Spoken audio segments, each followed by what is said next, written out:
Dengue की जकड़ विच पंजाब 8700 मामले आए सामने, 28 मरीजों की मौत। लगातार वध रही है मरीजों की गिनती, होर मौतों का खदशा। की है डेंगू, किवें हो सकता है इस तो बचाव, जानते हैं पीजीआई चंडीगढ़ के माहिर डॉक्टर तो। ਅੱਜ ਪੰਜਾਬ ਦੇ ਵਿੱਚ ਡੇਂਗੂ ਦੇ ਮਰੀਜ਼ਾਂ ਦੀ ਗਿਣਤੀ ਲਗਾਤਾਰ ਵੱਧਦੀ ਜਾ ਰਹੀ ਹੈ। ਤਕਰੀਬਨ 8000 ਤੋਂ ਉੱਪਰ ਡੇਂਗੂ ਦੇ ਮਰੀਜ਼ਾਂ ਦੇ ਕੇਸ ਸਾਹਮਣੇ ਆ ਚੁੱਕੇ ਨੇ ਤੇ ਕਈ ਮੌਤਾਂ ਵੀ ਹੋ ਚੁੱਕੀਆਂ ਨੇ। ਆਖਿਰ ਡੇਂਗੂ ਦੀ ਬਿਮਾਰੀ ਹੈ ਕਿ ਇਹ ਕਿਵੇਂ ਫੈਲਦਾ ਹੈ ਤੇ ਇਸ ਤੋਂ ਕਿਵੇਂ ਬਚਾਅ ਕੀਤਾ ਜਾ ਸਕਦਾ ਹੈ, ਇਸ ਸੰਬੰਧ ਵਿੱਚ ਗੱਲਬਾਤ ਕਰਨ ਦੇ ਲਈ ਸਾਡੇ ਕੋਲ ਪੀਜੀਆਈ ਦੇ public school of public health department ਦੇ ਡਾਕਟਰ ਲక్ష్ਮੀ ਸਾਡੇ ਨਾਲ ਜੁੜੇ ਹੋਏ ਨੇ। ਇਹਨਾਂ ਨਾਲ ਗੱਲਬਾਤ ਕਰਦੇ ਹਾਂ ਵਿਸਥਾਰ ਨਾਲ ਕਿ ਆਖਿਰ ਡੇਂਗੂ ਕਿਉਂ ਜਿਹੜਾ ਪਨਪਦਾ ਆ ਤੇ ਕਿਵੇਂ ਇਸ ਤੋਂ ਬਚਿਆ ਜਾ ਸਕਦਾ ਹੈ। ਡਾਕਟਰ ਸਾਹਿਬ, ਜਿਹੜਾ ਡੇਂਗੂ ਅੱਜ ਕੱਲ੍ਹ ਬਹੁਤ ਫੈਲ ਰਿਹਾ ਹੈ ਪੰਜਾਬ ਦੇ ਵਿੱਚ ਨਹੀਂ, ਹੋਰ ਇਲਾਕਿਆਂ ਵਿੱਚ ਸਾਰੇ, ਤੇ ਤੁਹਾਨੂੰ ਕੀ ਲੱਗਦਾ ਹੈ कि ਜਿਹੜਾ डेंगू तेजी नाल फैल रहा है, ਇਹਦਾ ਕੀ ਕਾਰਨ लगता है? डेंगू फैलने का की कारण है कि डेंगू की फैलाने वाली जो एडिस वाली मच्छर जब ज़्यादा होती है तो डेंगू तेज नाल फैलती है। और एक साल छोड़ के एक साल यूजुअली हम देखते हैं कि डेंगू की केसेस बहुत बढ़ते रहते हैं। तो डेंगू का कोई खास मौसम ਹੁੰਦਾ ਆ ਜਦੋਂ ਇਹ ਫੈਲਦਾ ਆ? ਜਿਵੇਂ ਹੁਣ ਅਸੀਂ ਪਹਿਲਾਂ ਦੇਖਦੇ ਹਾਂ ਇਸ ਮੌਸਮ ਦੇ ਵਿੱਚ ਹੀ ਜ਼ਿਆਦਾਤਰ ਇਹ ਫੈਲਦਾ ਹੈ। ਤੁਹਾਨੂੰ ਕੀ ਲੱਗਦਾ ਹੈ ਕਿ ਇਹ ਫੈਲਦਾ ਕਿਵੇਂ ਹੈ? डेंगू जो फैलती है उसके लिए कि सूटेबल मौसम होती है जब टेम्परेचर या जो है वो सूटेबल होनी चाहिए, और मच्छर पलने के लिए भी टेम्परेचर सूटेबल होनी चाहिए। ये यूजुअली जो है कि वो 20 डिग्री सेंटीग्रेड से लेके 28-30 डिग्री सेंटीग्रेड मच्छर पलने के लिए भी या डेंगू की वायरस पलने के लिए भी काफ़ी सूटेबल होती है। तो ये मौसम जब भी होती है, और मच्छर पलने के लिए पानी की भी ज़रूरत होती है। जब पानी अवेलेबल होती है, जब बारिश होती है, पानी इकट्ठे होती है, उस टाइम पे ये ज़्यादातर फैलती है। डेंगू जो फैलती है वो एडिस मच्छर के काटने से फैलती है। ये एडिस वाली जो मच्छर है इसको टाइगर मस्कीटो भी बोलते हैं। ये जो पलती है वो फ्रेश वाटर, मतलब कि जो साफ़ पानी में पलती है, और वो पानी इकट्ठा कहीं पे भी हो जाती है, थोड़ी बहुत पानी भी इकट्ठे हो जाती है, उसके अंदर ये वाली मच्छर अंडा देके अपनी ब्रीडिंग होती है कि वहाँ पे पलती है। तो साफ पानी ਦੇ ਵਿੱਚ ਜਿਵੇਂ ਅਸੀਂ ਕਹਿ ਸਕਦੇ ਹਾਂ ਕਿਸੇ ਖਾਸ जगह ਤੇ साफ पानी रखा होवे या किसी भी तरह ਦੇ साफ? किसी भी तरह की साफ पानी, जैसे बारिश के टाइम पे पानी गिरा है और टायरों में कि इकट्ठा हुआ, या गमलों के नीचे जो जब हम पौधों में पानी देते हैं तो गमलों के नीचे जो प्लेट्स है वो प्लेट्स के अंदर पानी इकट्ठा हुआ, या वाटर टंकी के ऊपर अगर हमारा ढक्कन नहीं लगा हुआ है पानी टंकी में कि वो रेड टैंक में पानी 1-2 दिन वैसे ही खड़ा हुआ है, या कूलर में पानी हम यूज़ नहीं कर रहे हैं वो इकट्ठा हुआ हो, ये कोई भी पानी हो कि यहाँ पे मच्छर पल सकती है। मच्छर तो मलेरिया का भी हुंदा है तो ये डेंगू का भी है। ਅਸੀਂ ਪਹਿਚਾਨ ਕਰ ਸਕਦੇ ਹਾਂ ਕਿ ਸਾਡੇ ਜਿਹੜੇ ਘਰ ਦੇ ਵਿੱਚ ਮੱਛਰ ਹੈ ਉਹ ਡੇਂਗੂ ਦਾ ਹੈ ਜਾਂ ਮਲੇਰੀਆ ਦਾ ਹੈ, ਇਸ ਤਰ੍ਹਾਂ ਦੇ? हाँ जी, कि डेंगू का जो मच्छर होती है वो एडिस मच्छर होती है, और मलेरिया जो फैलाती है वो एनाफिलिस मस्कीटो या एनाफिलिस मच्छर बोलते हैं। डेंगू की मच्छर जो है वो खास करके वो सुबह के टाइम पे वो एक्टिव रहती है और सुबह के टाइम पे लोगों को काटती है। जो मलेरिया वाली मच्छर जो है वो शाम को काटती है, और देखने में भी इनका डिफरेंस होती है कि अगर डेंगू का मच्छर देखते हैं तो वो टाइगर जैसा कि उसके ऊपर स्पॉट्स होते हैं जिससे हम उसको आइडेंटिफाई कर सकते हैं। डेंगू ਦੇ ਮੱਛਰ ਦੇ ਇਹ ਲੱਛਣ ਕੀ ਨੇ? ਅਸੀਂ ਕਿਵੇਂ ਕਹਿ ਸਕਦੇ ਹਾਂ ਕਿ ਘਰ ਦੇ ਵਿੱਚ ਕਿਸੇ ਮਰੀਜ਼ ਨੂੰ ਜਾਂ ਘਰ ਦੇ ਕਿਸੇ ਮੈਂਬਰ ਨੂੰ डेंगू हो चुका है, कि सानू पता लग सकता है? अगर डेंगू का कि वैसे नहीं पता लगेगा कि किसी को बुखार हो गया तो कि ये डेंगू बुखार करके वैसे हम बता नहीं सकते। जो खास वायरल फीवर जैसा ही होता है, जैसे डेंगू में तेज़ बुखार आता है कि, लेकिन एक जो ज़्यादातर मेन इम्पॉर्टेंट चीज़ है डेंगू में कि बॉडी एक्स बहुत थोड़ा ज़्यादा सीवियर होती है, और आंखों के पीछे जो है वो थोड़ा पेन वगैरह होती है। अगर इस तरह की होता है तो कि हम शक कर सकते हैं कि ये डेंगू की बीमारी हो सकती है, और उसके लिए कि जो कंफर्म ये डेंगू ही हुआ है ये तभी पता लगेगा जब हम ब्लड टेस्ट कराते हैं। जो डेंगू की ब्लड टेस्ट जो है वो 2 तरह की होती है, एक NS1 एंटीजन के लिए टेस्ट करते हैं और एक IgM एंटीबॉडी के लिए टेस्ट करते हैं, जो पहले इनिशियल 2-3 दिन या 4 दिन के अंदर अंदर हमें पता करनी है तो NS1 एंटीजन की टेस्ट करते हैं, और हफ्ते के आसपास करनी है तो IgM की टेस्ट करते हैं। तो मुख्य रूप ਦੇ ਵਿੱਚ ਅਸੀਂ ਦੇਖਦੇ ਹਾਂ ਕਿ ਪਲੇਟਲੈਟ ਘਟ ਜਾਂਦੇ ਨੇ ਤੇ ਫਿਰ ਇਹਦਾ ਮਤਲਬ ਡੇਂਗੂ ਹੋ ਚੁੱਕਿਆ ਹੈ। बहुत सारी बीमारियों में प्लेटलेट कम हो सकते हैं कि, लेकिन अगर हाँ कि डेंगू का जो लक्षण है और कोई ब्लड टेस्ट में डेंगू पाया गया और प्लेटलेट कम हो रहे हैं तो इसका रीज़न हम डेंगू कह सकते हैं। लेकिन ऐसे ओनली प्लेटलेट कम हुआ, बुखार नहीं है या कुछ भी नहीं है तो ज़रूरी नहीं है कि ये डेंगू की वजह से ही कम हुआ। तो ਤੁਹਾਡੇ ਮੁਤਾਬਕ ਸਭ ਤੋਂ ਪਹਿਲਾਂ ਮਰੀਜ਼ ਨੂੰ ਕੀ ਕਰਨਾ ਚਾਹੀਦਾ ਘਰ ਦੇ ਵਿੱਚ जेकर किसी को डेंगू हो चुका है तो की करना चाहिए? अगर किसी को डेंगू हो चुकी है या कि मोहल्ले में कि किसी डेंगू की बीमारी की फैली हुई है तो किसी को भी अगर बुखार होता है तो कि वो डॉक्टर के सलाह के बिना की दवाइयाँ नहीं लेनी है, क्योंकि डेंगू की बीमारी में कि प्लेटलेट्स कम होकर ब्लीडिंग हो जाती है, तो अगर एस्प्रिन वगैरह लेते हैं तो ब्लीडिंग और ज़्यादा होने की चांसेस होती है।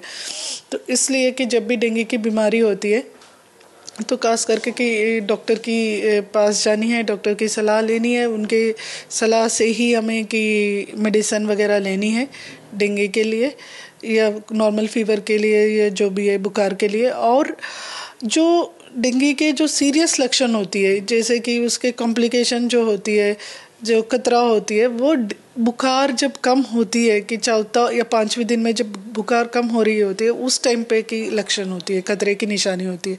जब बुखार होती है तब खतरा नहीं होता है, जब बुखार उतरती है उतरते टाइम पे कि डेंगू की खतरा ज़्यादा होती है। तो उस टाइम पे कि जब बुखार उतर रही होती है तब एक बार वो डॉक्टर की सलाह से कि वो मॉनिटर में कि डॉक्टर के दिखाते रहना चाहिए, ताकि कि डॉक्टर देख ले कि ब्लड टेस्ट वगैरह रेगुलरली करा के देख ले कि प्लेटलेट्स कम तो नहीं हो रही है और कोई खून गाढ़ा तो नहीं हो रहा है। तो जैसे ही इनिशियल लक्षण उनको लगता है कि नहीं इनमें खतरे की लक्षण हो रही है तो तुरंत वो इमीडिएट ट्रीटमेंट शुरू कर सके। तो हमें डिले नहीं करनी चाहिए कि जैसे ही अगर हमें लगता है कि बुखार है जिसमें बहुत दर्द है और आंखों के पीछे दर्द भी हो रही है, इस तरह की है, वायरल बुखार है, तेज बुखार है और मोहल्ले में डेंगू की बीमारी फैली हुई है, तो कि तुरंत डॉक्टर के पास जाए, डॉक्टर के निगरानी में रहे, ताकि कि डॉक्टर वो उनको रेगुलरली चेकअप करे और जब ज़रूरत पड़े तो कि ट्रीटमेंट शुरू करे। डेंगू के मरीजों की गिनती बढ़ती जा रही है, उस तरह ही डेंगू नाल कई मौतां भी हो रही ने, उन्हां दी भी गिनती बढ़ती जा रही है। ਤੁਹਾਨੂੰ ਕੀ लगता है कि ਜਿਹੜੇ डेंगू नाल मौतां ਹੁੰਦੀਆਂ ਨੇ ਇਹਦਾ ਕੀ ਕਾਰਨ ਰਹਿੰਦੀ ਹੈ, ਕੀ वजह रहती है? डेंगू के मौतों का कई कारण होती है कि जब प्लेटलेट कम होकर ब्लीडिंग हो गई है या कि डेंगू शॉक सिंड्रोम हुई है जिसमें कि पानी इकट्ठे हो जाती है कि बॉडी में, जिसकी वजह से कि शॉक में चले जाते हैं, ब्लड की क्वांटिटी कम हो जाती है कि सर्कुलेशन में, तो वो मौतें हो सकती है। लेकिन ये मौतें कि अगर हम टाइमली ट्रीटमेंट के लिए चले गए और पेशेंट को अच्छे से मॉनिटर करके ट्रीट किए तो कि प्रिवेंट कर सकते हैं, उसको बचा सकते हैं मौतों से। किस तरह की सानू गल्लां दा ध्यान रखने की ज़रूरत है कि साडे जिहड़े पेशेंट है भी उन्होंने रिस्क ना होवे जां वो मतलब डेथ तो बच सके? डेथ से बचने के लिए एक ही तरीका है कि जैसे ही उनको डेंगू मतलब डिटेक्ट होती है तो वो डॉक्टर के सलाह और डॉक्टर के निगरानी में रहे। जैसे ही डॉक्टर को लगे थोड़ी सी भी खतरे की लक्षण हो रही है तो तुरंत ही ट्रीटमेंट शुरू करेंगे तो हम बचा सकते हैं। तो इसलिए सबसे ज़्यादा ज़रूरी चीज़ ये है कि जब भी हम डेंगू की सस्पेक्ट करते हैं या डेंगू हमें लगता है कि है तो हम तुरंत डॉक्टर से मिले और डॉक्टर की निगरानी में रहे। ऐसे नहीं है कि हम पहले से ही ऐसे करेंगे तो कि मौत से बच सकते हैं, ऐसे कुछ नहीं है, क्योंकि कि ये एक रिएक्शन है कि बॉडी की रिएक्शन है कि जिसमें तो कि एक बार जिसको पहले डेंगू हो चुकी है जब दोबारा डेंगू होती है तो क्योंकि उनको सीवियर रिएक्शन होती है बॉडी में, तो इसको हम प्रिवेंट ऐसे अपने आप कर नहीं सकते। तो कि बेटर है कि हम डॉक्टर के निगरानी में रहे। जैसे ही हमें लगता है कि कॉम्प्लिकेशन हो रही है या कॉम्प्लिकेशन की खतरे की निशानी है तो हम ट्रीटमेंट शुरू करवाएं। ਤੇ ਇੱਕ ਇਹ ਵੀ ਕਿਹਾ ਜਾਂਦਾ ਹੈ ਕਿ ਪਲੇਟਲੈਟ ਘਟ ਜਾਂਦੀਆਂ ਨੇ ਤੁਹਾਡੀ, ਉਹਦੇ ਕਰਕੇ ਡੈਥ ਹੁੰਦੀ ਹੈ, ਕੋਈ ਇਸ ਤਰ੍ਹਾਂ ਦੀ ਵਜ੍ਹਾ ਹੁੰਦੀ ਹੈ? प्लेटलेट घट जाती है जिसकी वजह से ब्लीडिंग होकर डेथ हो सकती है, कि इसीलिए कि डॉक्टर रेगुलरली वो प्लेटलेट मॉनिटर करते हैं। जब डॉक्टर के पास आप जाते हैं तो डॉक्टर रेगुलरली की प्लेटलेट मॉनिटर करते हैं। जब उनको लगता है कि हाँ प्लेटलेट काफ़ी कम हो गए तो प्लेटलेट ट्रांसफ्यूजन करते हैं और उनको बचाते हैं। यूजुअली 40,000 से जब कम चली जाती है तब ट्रीटमेंट शुरू करते हैं, कि तब तक मॉनिटर। अगर 40 से भी ऊपर अगर किसी को लगता है कि ब्लीडिंग हो रही है तो पहले ही शुरू करते हैं, कि ऐसे नहीं है कि हाँ इससे नीचे ही हमें शुरू करनी है। ऐसे नहीं है कि 40 से नीचे हो जाती है तो उनमें ब्लीडिंग हो ना हो यूजुअली डॉक्टर शुरू कर लेते, लेकिन 40 से ऊपर है तो कि वो मॉनिटर करते हैं कि अगर किसी में कि 40 से ऊपर में भी किसी में कि ब्लीडिंग वगैरह हो जाती है तो उनको पहले से ही शुरू कर देते हैं। तो ਜਿਹੜੇ ਬੰਦਿਆਂ ਨੂੰ ਪਹਿਲਾਂ ਡੇਂਗੂ ਹੋਇਆ ਹੋਵੇ ਕਿ ਉਹਨਾਂ ਨੂੰ ਦੁਬਾਰਾ ਡੇਂਗੂ ਹੋ ਸਕਦਾ ਹੈ ਜਾਂ ਫਿਰ ਉਹਨਾਂ ਨੂੰ ਡਰਨ ਦੀ ਲੋੜ ਨਹੀਂ ਡੇਂਗੂ ਤੋਂ? डेंगू का अगर पहले भी हुआ तो दोबारा हो सकता है, क्योंकि डेंगू में भी अलग अलग तरह के वायरस है, डेंगू 1, डेंगू 2, डेंगू 3 इस तरह की। तो एक वायरस से हुआ तो कि दूसरे वायरस से दोबारा हो सकता है, कि बचाव पूरी तरह से नहीं होती है। ਜਿਨ੍ਹਾਂ ਨੂੰ ਪਹਿਲਾਂ ਹੋਇਆ ਹੋਇਆ ਡੇਂਗੂ ਉਹਨਾਂ ਨੂੰ ਕੋਈ ਖਾਸ ਗੱਲਾਂ ਦਾ ਧਿਆਨ ਰੱਖਣ ਦੀ ਜ਼ਰੂਰਤ ਜਾਂ ਸੇਮ ਹੀ ਰਹਿੰਦਾ ਹੈ? जो जिनको पहले डेंगू हुआ है उनमें कि खतरे होने की चांसेस बहुत ज़्यादा बढ़ जाते हैं, तो इसीलिए उनको और ज़्यादा सावधानी से रहनी चाहिए। जो जिसको पहली बार डेंगू होती है तो कि किसी में पता भी नहीं लगता है कि डेंगू हुई है, कि वो अपने आप ठीक हो जाती है। लेकिन जब दोबारा डेंगू होती है तो कि काफ़ी सारे लोगों में कि मतलब खतरे के निशान वगैरह आने के चांसेस है, तो इसलिए उनको और ज़्यादा सावधानी से रहनी है। ਇੱਕ ਇਹ ਵੀ ਕਿਹਾ ਜਾਂਦਾ ਹੈ ਕਿ ਜਿਹੜਾ ਡੇਂਗੂ ਦਾ ਮੱਛਰ ਹੈ ਉਹ ਸਿਰਫ 2.5 ਫੁੱਟ ਤੋਂ ਥੱਲੇ ਹੀ ਕੱਟਦਾ ਹੈ, ਉਦੋਂ ਉੱਤੇ ਨਹੀਂ ਕੱਟਦਾ। ਕੀ ਇਹ ਗੱਲ ਸੱਚੀ है? यूजुअली जो एक्सपोज्ड पार्ट होती है, जो हमारी कोई कपड़ा से ढके हुए बॉडी पार्ट नहीं है, वहाँ पे कि काट सकती है। कि इसलिए कि ऐसे नहीं है कि 2 फुट से ऊपर नहीं उड़ सकती, ऐसे नहीं है कि वो उड़ सकती है। कि फेस के ऊपर भी, गले के ऊपर भी, कानों के पास भी, कि जहाँ पे भी वो एक्सपोज्ड एरिया है वहाँ पे काट सकती है। तो बेटर यही होता है कि जो भी डेंगू से बचना चाहते हैं वो मस्कीटो रिपेलेंट क्रीम लगाए, या फुल स्लीव शर्ट पहन ले, या फुल पैंट पहन ले।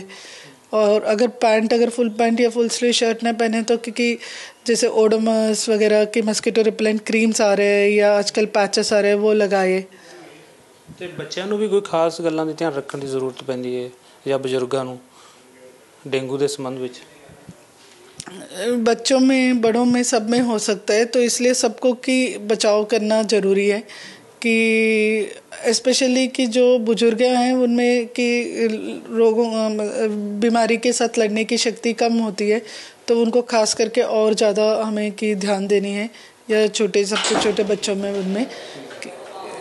और ये जो डेंगू की जो बच्चों वगैरह जो होते हैं वो खेलने के लिए जब जाते हैं तो उनको कि फुल स्लीव शर्ट वगैरह पहनाए और उनको कि अच्छे से कि ढक के भेजे, ढका के। तो ਇਹਦੇ ਡੇਂਗੂ ਦੇ ਮਰੀਜ਼ਾਂ ਲਈ ਖਾਣ ਪੀਣ ਦਾ ਵੀ ਕੋਈ ਖਾਸ ਧਿਆਨ ਰੱਖਣਾ ਪੈਂਦਾ ਹੈ ਕਿ ਉਹਨਾਂ ਨੂੰ ਖਾਸ ਕਿਸਮ ਦੀ ਖੁਰਾਕ ਹੀ ਖਾਣੀ ਪੈਂਦੀ ਹੈ ਜਾਂ ਨॉर्मल ਰਹਿੰਦਾ है? नॉर्मल खाना खा सकते हैं, लेकिन कि कोई भी तेज़ बुखार होती है तो कि डिहाइड्रेशन होती है या पानी की कमी होती है तो पानी, फ्लूइड्स वगैरह लेने रहने चाहिए।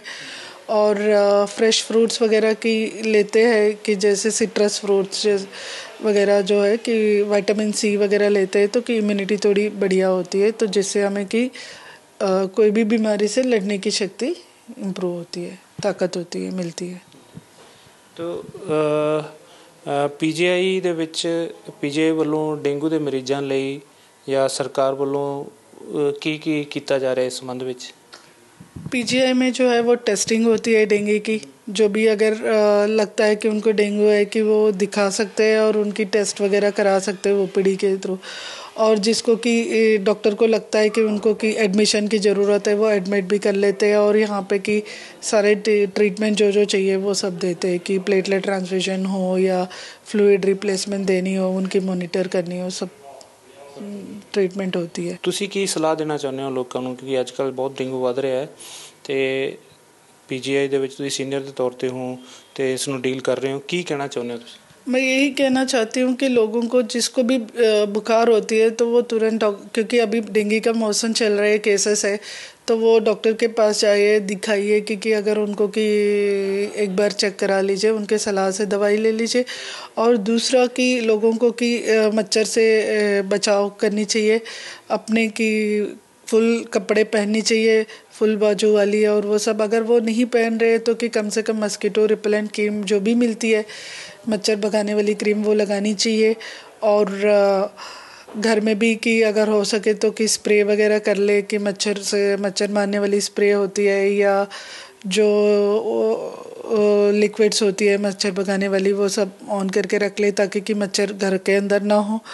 और अपने आसपास पानी इकट्ठा ना होने दे, ये सबसे ज़्यादा ज़रूरी है, क्योंकि जब तक मच्छर पलने के लिए पानी नहीं होगा तब तक वो मच्छर हमारे पास नहीं आएंगे। तो कि हम अपने आसपास साफ़ सफाई रखनी चाहिए और कोई पानी इकट्ठे नहीं होनी चाहिए। कूलरों में जो पानी है उसको खाली करनी चाहिए, ओवरहेड टैंक्स में पानी चेक करनी चाहिए और उसको अच्छे से ढक के रखनी चाहिए।